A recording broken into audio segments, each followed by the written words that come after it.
Assalamualaikum warahmatullahi wabarakatuh. Selamat datang kembali.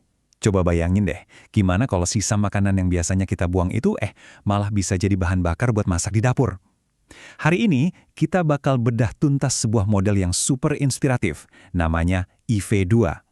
Ini adalah sebuah revolusi tanpa sampah yang keren banget dari pondok pesantren modern Zikir Al-Fat. Mereka benar-benar udah ngejawab pertanyaan tadi secara langsung. Oke, kita bakal ikuti sama-sama perjalanan yang luar biasa ini. Kita bakal lihat tahap demi tahap gimana sesuatu yang kita anggap sampah bisa diubah jadi sumber daya yang sangat berharga. Semuanya dimulai dari dapur. Dan tebak, nanti akan kembali lagi ke dapur. Yuk kita mulai. Perjalanan kita mulai dari jantungnya pondok pesantren ini ya, dapurnya. Unik banget, karena disinilah semua siklus ini berawal, yaitu dari sisa-sisa makanan. Dan yang lebih keren lagi, disinilah siklusnya nanti akan berakhir, yaitu dengan nyala api kompor dari energi yang mereka bikin sendiri. Nah, disinilah sang protagonis utama kita muncul, limbah organik. Mulai dari sisa potongan sayuran, nasi yang nggak habis, sampai tulang ikan. Kalau di tempat lain, ini semua mungkin langsung masuk tong sampah ya kan? Tapi di sini, ini tuh ibarat emas. Setiap rumah makanan adalah bahan baku super berharga buat tahap selanjutnya. Oke, sekarang kita masuk ke transformasi pertama yang cerdas banget.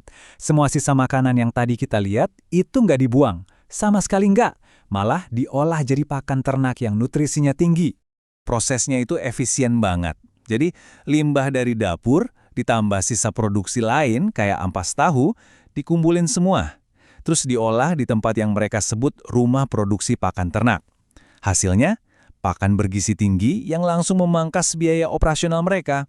Mereka jadi nggak perlu lagi beli pakan pabrikan yang harganya mahal itu. Dan lihat deh siapa aja yang menikmati pakan istimewa ini. Ada bebek, ayam, ikan, sapi, bahkan sampai maggot. Itu loh, larva lalat tentara hitam yang jadi sumber protein super buat pakan ternak. Semuanya tumbuh sehat dari pakan buatan sendiri. Oke, dari pakan sekarang kita beralih ke hasil dari para ternak. Setelah mereka makan, tentu mereka menghasilkan kotoran kan? Nah, di sini kotoran itu bukan limbah yang jorok. Justru sebaliknya, ini adalah sumber daya ganda yang luar biasa. Jadi energi buat masak, sekaligus jadi pupuk buat tanaman. Dan ini dia nih kuncinya. Coba perhatikan perbandingan ini.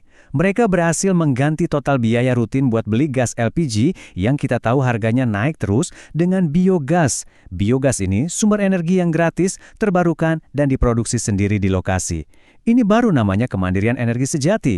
Prosesnya itu benar-benar jenius. Jadi, kotoran ternak, bahkan dari toilet manusia, itu semua dimasukkan ke dalam alat yang namanya digester biogas. Di dalam sana, kotoran diurai dan menghasilkan gas metana. Gas inilah yang langsung disalurkan lewat pipa ke dapur buat bahan bakar kompor. Kerennya lagi, sisa dari proses ini nggak dibuang. Ampas padatnya jadi pupuk organik padat, dan ampas cairnya jadi pupuk organik cair. Bener-bener nggak ada yang jadi sampah.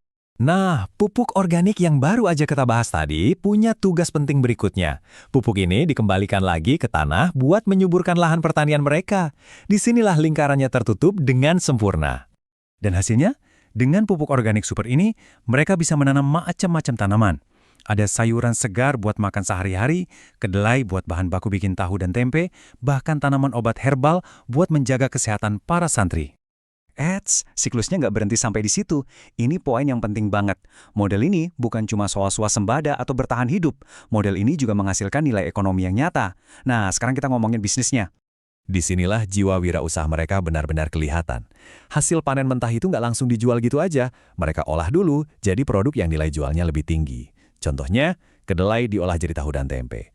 Telur bebek diolah jadi telur asin. Ini strategi yang cerdas banget buat memaksimalkan pendapatan. Dan yang paling penting, ini bukan cuma soal cari untung. Para santri itu dilibatkan langsung di setiap prosesnya. Jadi, mereka nggak cuma belajar teori di kelas, tapi benar-benar dapat pendidikan kewirausahaan secara praktik di lapangan. Belajar sambil kerja, sebuah pengalaman yang harganya tak ternilai. Oke, sekarang yuk kita coba lihat gambaran besarnya. Kita satukan semua potongan puzzle ini. Kita akan lihat pilar-pilar kemandirian yang jadi pondasi dari keseluruhan sistem yang luar biasa ini. Inilah keindahan sejati dari model IV2 ini. Sebuah konsep lingkaran tertutup yang sempurna, nggak ada yang namanya awal atau akhir. Setiap hasil atau output dari satu proses otomatis jadi input yang berharga buat proses berikutnya. Sebuah ekosistem mandiri yang benar-benar tanpa sampah. Jadi kalau mau kita rangkum, inilah intinya. Keberhasilan model ini itu ditopang oleh 4 pilar kemandirian yang kuat dan saling nyambung. Mandiri secara pangan, mandiri energi, mandiri pakan dan pupuk, dan terakhir, mandiri secara ekonomi lewat wirausaha. Nah, ini yang akhirnya membawa kita ke sebuah pertanyaan penting untuk direnungkan. Setelah melihat betapa efektifnya sistem ini berjalan di sebuah komunitas pondok pesantren, pertanyaan besarnya adalah, mungkinkah prinsip-prinsip keren ini kita terapkan juga dalam skala yang lebih kecil? Mungkin di lingkungan kita, di sekolah, atau bahkan di halaman belakang rumah kita sendiri? Terima kasih sudah menyimak.